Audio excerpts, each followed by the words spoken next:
Hello friends, welcome you all. आज मैं आपने जो वीडियो दिखा रहा हूँ, देखिए बात करेंगे एक छोटे से शेयर की जो कि फार्मा सेक्टर का शेयर है।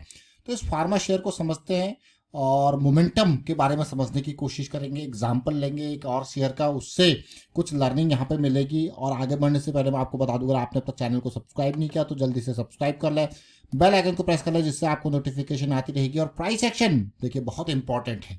अगर आपको ऐसा लगता है कि आपको प्राइस एक्शन बिल्कुल भी नहीं आता, तो मैं आपको कहूँगा ये सीरीज बहुत इंपॉर्टेंट है, क्योंकि यहाँ पे बिल्कुल जड़ से प्राइस एक्शन के बारे में डिटेल आपको बताया गया और वो चीज़ आपको बताई गई जो कोर है, जो इम्पोर्टेंट है। किस तरीके से बिल्कुल बेसिक लेमन वाली भाषा में आपको समझा रखा प्राइस सेक्शन, क्योंकि यही प्राइस सेक्शन है जो हमें बहुत ही इंपॉर्टेंट लर्निंग देता है, जो हमें मोमेंटम और प्रोबेबिलिटी के बारे में बताता है, जो हमें रिस्क मैनेजमेंट के बारे में बताता है। बहुत ही छोटा, मैं कहूँगा आपको लाखों हजारों रुपए का कोर्स करने से बढ़िया है आप खुद प्रैक्टिस करें, क्योंकि जो असली लर्निंग है वो आपको प्रैक्टिस देगी। Practice important. तो चलिए आज सीखते हैं, समझते हैं एक स्टॉक के माध्यम से। सबसे पहले मैं आपके सामने रखूंगा एक स्टॉक जिसका नाम है न्यूलैंड लैब। ये स्टॉक हमारा बेस बनाएगा। आज की डेट में आप इसका मार्केट कैपिटलाइजेशन देख रहे होंगे 10,000 करोड़ के पास है, और प्राइस जो है 7,500 यानी कि 5 टाइम्स हो गया। अब जरा ध्यान से देखिए, अगर मैं यहाँ पे कहूँ कि आप इस स्टॉक को 5 गुना कम कर दीजिए, मतलब अभी ये मान के चलिए 5 गुना हो रखा है, तो सोचिए 1/5 अगर करना है तो स्टॉक का प्राइस क्या होगा? 1400 1500 यही होगा। मार्केट कैपिटलाइजेशन कितना होगा? वही 1800 या फिर 2000 करोड़, इतना ही होगा। आज इतना बड़ा आपको देखने को मिल रहा है न्यूलैंड लैब्स। अब जरा ध्यान से देखना न्यूलैंड लैब के शेयर के चार्ट को। इस स्टॉक में एक बहुत बेहतरीन रैली आती है, और उसके बाद ये स्टॉक अगर कोविड का लो देखो तो 250 का, और उसके बाद देखिए 3000 का। उस बढ़िया रैली के बाद एक बढ़िया करेक्शन आती है। ध्यान से, मैं क्यों इस स्टॉक की चर्चा कर रहा हूँ जरा देखना और समझने की कोशिश करना। और उसके बाद फिर एक ये बढ़िया करेक्शन में लोअर हाई लोअर लो की सीरीज स्टार्ट होती है, और यहाँ जाके चीज़ें रुक जाती है, मतलब ये और गिरना रुक जाता है। कम वॉल्यूम के साथ ये करेक्शन आती है, बढ़िया वॉल्यूम यहाँ पे बना था, और फिर चीज़ें वापसी होते हुए देखने को मिलती है। 2023 की स्टार्टिंग से पहले आपको बढ़िया वॉल्यूम्स इन रेंज पे देखने को मिलते हैं। फिर एक ब्रेकआउट होता है, फिर एक पुल बैक आता है, फिर रैली आती है, देखिए धीरे धीरे करके। और यहाँ पे ऑल टाइम हाई जब भी पार करना होता है तो मैं आपको बार बार यही कहता हूँ कि हमें क्या करना चाहिए यहाँ पे? इंतजार किस चीज़ का? कंसोलिडेशन करेक्शन का इंतजार, पुल बैक का इंतजार। कभी भी हो जब ये टच हो रहा होता है तो कभी एंट्री लेनी ही नहीं है।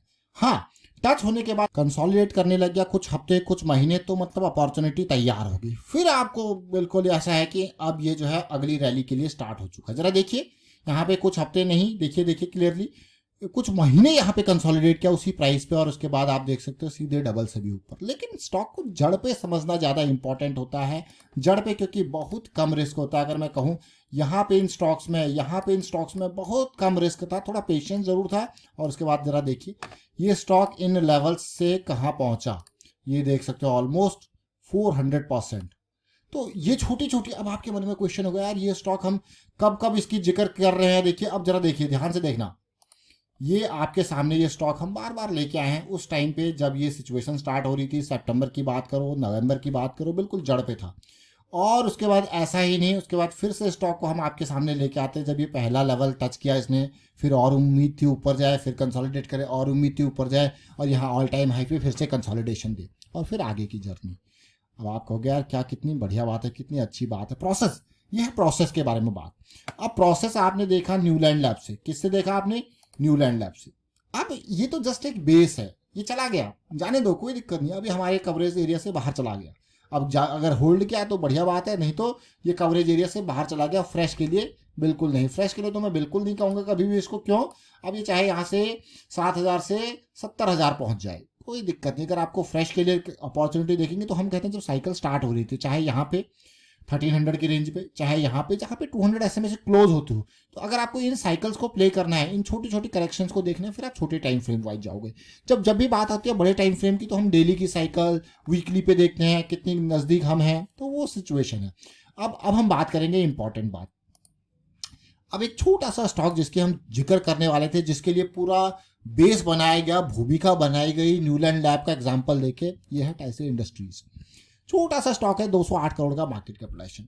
जैसे मैंने आपको एग्जांपल दिया, उधार मुक्त कंपनी है, मैंने आपको एग्जांपल क्या दिया कि न्यूलैंड लैब जब अभी के डेट में आपको कहाँ दिख रहा है, आपको वो स्टॉक दिख रहा है 10,000 करोड़ के मार्केट कैपिटलाइजेशन पे। जरा सोचिए, जब ये अपने लोवेस्ट प्राइस पे था तो यानी कि 250 का प्राइस, अब जरा सोचिए अभी कहाँ है, 7500 का प्राइस, और अभी 250 के हिसाब से देखोगे तो आपको ये स्टॉक भी बहुत ही कम मार्केट कैपिटलाइजेशन का लगेगा। तो इसलिए स्मॉल कैप और मिड कैप में पोटेंशियल, बहुत बड़ा पोटेंशियल होता है, लेकिन हाँ पोटेंशियल है तो रिस्क भी है। लेकिन रिस्क को मैनेज कैसे कर रहे हैं हम, साइकिल्स को समझ के एंड ऑल, उस हिसाब से रिस्क को मैनेज किया जा रहा है। तो इसी तरीके से आप स्टॉक को समझते हैं। देखिए ये छोटा सा स्टॉक, अब आपके मन में क्वेश्चन हो गया यार, जब साइकिल पहली बार स्टार्ट हुई थी तो भाई 141 140 रेंज था, और इसके बाद इसने बढ़िया रैली दी। आप देखिए जरा कितनी लो रिस्क की अपॉर्चुनिटी थी, 50% ये भागा। लेकिन ये स्टॉक अभी देखिए, ये मैं आपको क्यों बता रहा हूँ, क्योंकि हमारे पास जब भी स्टॉक्स आते हैं इस जड़ पे हम आसानी से उनको साइकिल के बेसिस पे समझ लेते हैं।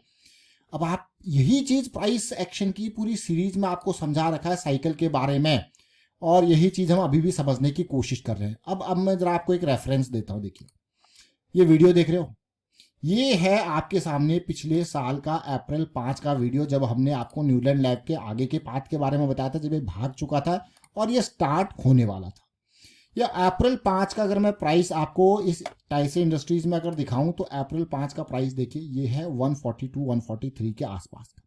उसके बाद स्टॉक ने एक जबरदस्त रैली दी। रैली के बाद इसको पूरा करेक्शन, मैं कहूंगा पूरा साल बीत गया और ये करेक्ट हो रहा है। लेकिन अभी मुझे अच्छी बात इस स्टॉक में क्या लगी वो आप खुद भी देख सकते हो।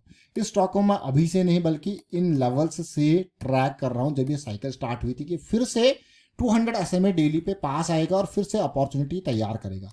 और अभी के टाइम पे यहाँ पे ब्रेकआउट हुआ और पुल बैक जो हुआ वो इस स्टॉक को और भी आकर्षित कर रहा है लोगों को अपनी तरफ। अब मैं आपको इसके थोड़ा बड़े टाइम फ्रेम के ऊपर लेके जाऊंगा ताकि आप रिलेट कर पाओगे पोटेंशियल कितना है। कोविड के टाइम पे ये देखिए, कोविड के बाद जब ये भागा तो 100 से कहाँ गया, 400, यानी कि 4 गुना। लेकिन जैसे मैंने आपको न्यूलैंड लैब का एग्जांपल दिया, देखिए ये स्टॉक्स जो वीकली पे 200 SMA का बेस बनाते हैं और फिर जो वापसी करते हैं वो बहुत ही खतरनाक वाली वापसी करते हैं। अगर आप बाकी सब छोड़िए, इसी स्टॉक को देखिए, 200 SMA से नीचे गया, वापसी हुई, वापसी हुई बाद सीधे 4 गुना हुआ। 200 SMA से नीचे गया, देखिए वापसी हुई, वापसी से कहाँ कितने गुना ऊपर गया, देखिए छोटा सा स्टॉक है क्योंकि ये 15 और ये लेवल कहाँ देखिए 33, डबल हुआ है कि नहीं। तो ये लेवल जो है वीकली पे 200 SMA। तो अब रिस्क के बारे में बात करते हैं। तो मान लो 204 में एंट्री कर रहा हूँ, मेरा स्टॉप लॉस डिफाइंड है, छोटा स्टॉक है तो इसके हिसाब से हम स्टॉप लॉस के बारे में बात करते हैं। तो मैं मान के चलता हूँ 160 मेरा स्टॉप लॉस है, 200 मेरा एंट्री पॉइंट है, कैलकुलेशन ईजी हो जाएगा। 40 पॉइंट का मेरा लॉस जो है यहाँ फिक्स हो गया। अब अगर मैं 100 शेयर खरीद रहा हूँ तो मेरा रिस्क कितना है, सिंपल सी बात है 4000 तो मेरा रिस्क है ही है, क्योंकि बड़े टाइम फ्रेम के हिसाब से जा रहा हूँ। तो 4000 का आपको रिस्क दिख रहा है, तो अगर 4000 अफोर्डेबल है तो बढ़िया है, अगर 8000 अफोर्डेबल है तो क्वांटिटी बढ़ जाएगी। तो इस हिसाब से पोजीशन के साइज को भी मैनेज करना होता है। तो उम्मीद करता हूं ये स्टॉक आपको समझ में आया होगा, इसका प्राइस सेक्शन के माध्यम से आपने कुछ सीखा होगा। मैं आपको ये कहूंगा ये पुरानी वीडियोस रेफरेंस के लिए जरूर देखें, क्योंकि ये आपका बेस बनाएंगे, और बेस बनने के बाद आप खुद प्रैक्टिस जब करोगे प्राइस सेक्शन की सीरीज को देखते हुए तो आपको ढेर सारी चीजें सीखने समझने को मिलेंगी। तो वाइंड अप करता हूं वीडियो को, शेयर कीजिए, लाइक कीजिए, प्राइस सेक्शन की सीरीज देखिए, प्रैक्टिस कीजिए और रिस्क मैनेजमेंट के बारे में अवेयरनेस भी स्प्रेड करते रहें। Thank you for watching the video.